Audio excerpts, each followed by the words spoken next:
Assalamualaikum warahmatullahi wabarakatuh. Kembali lagi bertemu saya dengan di acara Ngobras, ngobrol bareng santuy. Nah, di kesempatan pada kali ini kita akan ngobrol bincang-bincang dengan ini sahabat saya, ini Cak No ya, Kang No ya. Ini kita akan ngobrol-ngobrol tentang vaksin yang sudah ada di Indonesia. Nah, tentunya kita tidak lupa, tetap moto kita adalah ojo wedi, tetap waspodo. Nah, ini di masa pandemi ini kita ngobrol-ngobrol santai saja ya. Ini tidak bermaksud untuk menyinggung siapapun. Ini hanya wawasan, kita memberi pendidikan. Kalau ada baiknya di apa ya? Ya diambil sisi positifnya itu ya. Kalau ada yang jelek tidak usah diambil. Oke, kita akan mulai. Kita membahas tentang masalah vaksin. Nah, ini ngomong-ngomong ya, ini vaksin tentang COVID-19 ini kan sudah datang ke Indonesia ya. Ya, untuk tahap pertama, tahap kedua ini sudah sampai dan ini sudah didistribusikan ke daerah-daerah atau gimana ini? Nah, untuk vaksin ini kan ya, ini yang kita bahas ini yang barang yang agak sensitif ini ya. Sensitif. Ini kan sensitif. Ada yang pro dan juga ada yang kontra. Ya. Mengenai vaksin ini sebenarnya dari pemerintah itu sudah berniat baik ya. Kita lihat dulu, vaksin ini berfungsi untuk pencegahan ya. Pencegahan yang bisa menimbulkan antibodi melawan virus COVID-19 tadi. Jadi yang saya tekankan di sini adalah vaksin itu bukan sebagai obat ya, bukan sebagai obat, tetapi hanya sebagai pencegah ya. Pencegah ya. Sebagai pencegahan Imun ya. Yang setiap yang disuntik itu biar mempunyai kekebalan, mempunyai tentara ya, bala-bala yang bisa melawan virus COVID-19 jika masuk ke dalam tubuh. Nah, itu yang ingin dicapai oleh pemerintah dengan pengadaan vaksin ini. Nah, ya kan. Nah, ini yang diributkan sama orang-orang ini adalah vaksin itu dibilang bisa setelah itu vaksin meninggal ya. Ada yang lumpuh dan sebagainya. Itu hoax ya.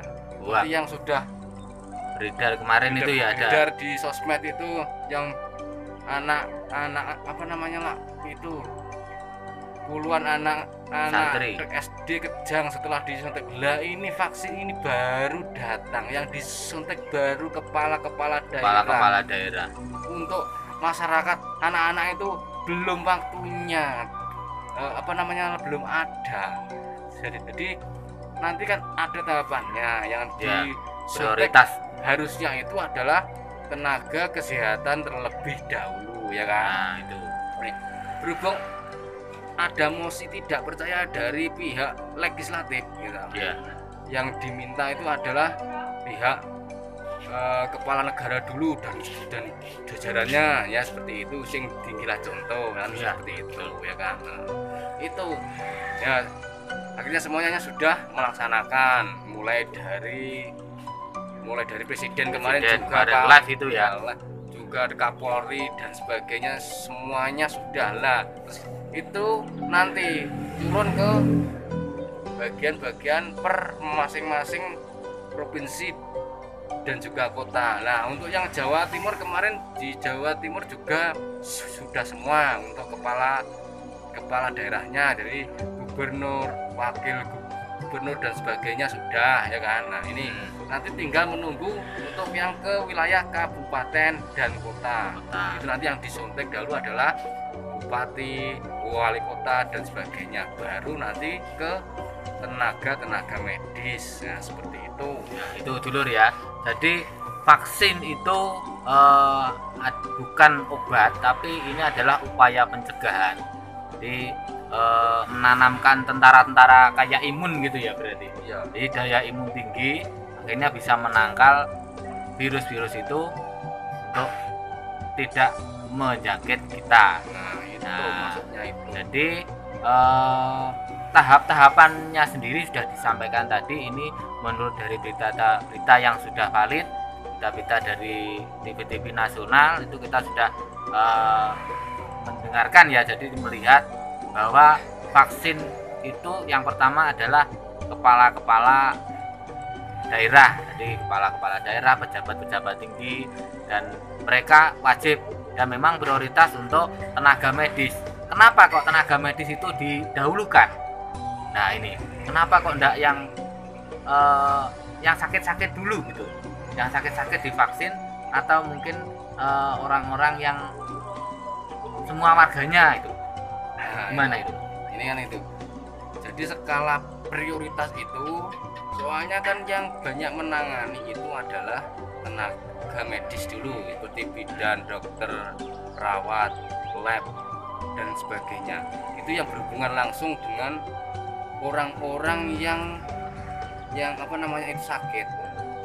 Jadi untuk garda terdepan itu adalah para tenaga medis dulu, ben supaya mereka itu bisa mempunyai daya tahan tubuh ya saat melaksanakan apa namanya pengobatan tadi ya. Nah seperti itu. Nah terus setelah itu, setelah tenaga medis nanti akan dilaksanakan imunisasi atau vaksinasi ya, vaksinasi kepada tenaga lapangan ya, seperti polisi, tentara, satpol pp dan sebagainya, itu yang sering melakukan operasi justisi kepada masyarakat supaya mereka juga nanti apa namanya terlindungi saat menjalankan tugas dalam rangka mengurangi penyebaran COVID-19. Nah setelah itu baru nanti adalah yang masyarakat yang berusia 18 tahun sampai 55 tahun ya. Jadi nanti pemberian vaksin ini tidak kepada semua orang, tetapi ada persyaratan apa namanya itu khusus, yaitu antara lain adalah usianya harus di atas 18 tahun sampai 55 tahun satu itu. Nah terus yang sudah pernah terjangkit COVID itu tidak dilakukan vaksinasi juga, karena yang sudah terjangkit itu mereka sudah mempunyai tentara untuk melawan virus itu. Nah gitu. Sudah otomatis sudah sendiri ya, iya, memiliki imun ya. Itu nanti sudah. Terus yang tidak boleh lagi ada yang seperti wanita hamil, wanita menyusui dan sebagainya, itu banyak sekali ya. Jadi dari pihak pemerintah nantinya akan men-screening atau memilah-milah ya, memilah-milah mana yang harus divaksinasi itu, yaitu adalah orang-orang yang mempunyai mobilitas tinggi, artinya yang sering melakukan apa namanya perjalanan atau aktivitas kemana-mana, itu yang prioritaskan nantinya ya, seperti itu. Nah itu ya dulur, jadi ini mohon pengertiannya untuk teman-teman dulur-dulur semua. Kenapa kok tim kesehatan itu didahulukan? Karena kalau tim kesehatan itu nanti sehat, itu ngerawat jenengan semua itu juga rusuh. Nah kalau masyarakat yang didahulukan, terus nanti tim dari kesehatan nanti mereka terjangkit semua, lah siapa nanti yang rawat? Nah ini juga ada logikanya seperti itu. Kalau nanti ada teman-teman mau divaksinasi, itu sudah ada ya pendaftaran atau gimana ya? Sekarang sudah dilakukan secara online ya. Nanti bisa dicek dengan menggunakan apa namanya nik apa namanya nomor induk kependudukan itu ya. Nanti ada situsnya juga, ada di situs, nanti kita tinggal ngecek dan kita daftar. Itu nanti ada pilihannya setuju atau tidak. Jika setuju, terus apa namanya nanti disuruh memilih di rumah sakit mana yang ingin dia ingin vaksinasinya seperti itu. Jika tidak setuju ya tinggal ngeklik tidak setuju ya itu. Nah, ini dulur-dulur ya. Jadi pemerintah juga tidak memaksa untuk masyarakatnya divaksinasi. Yang penting pemerintah juga berusaha untuk memberikan solusi.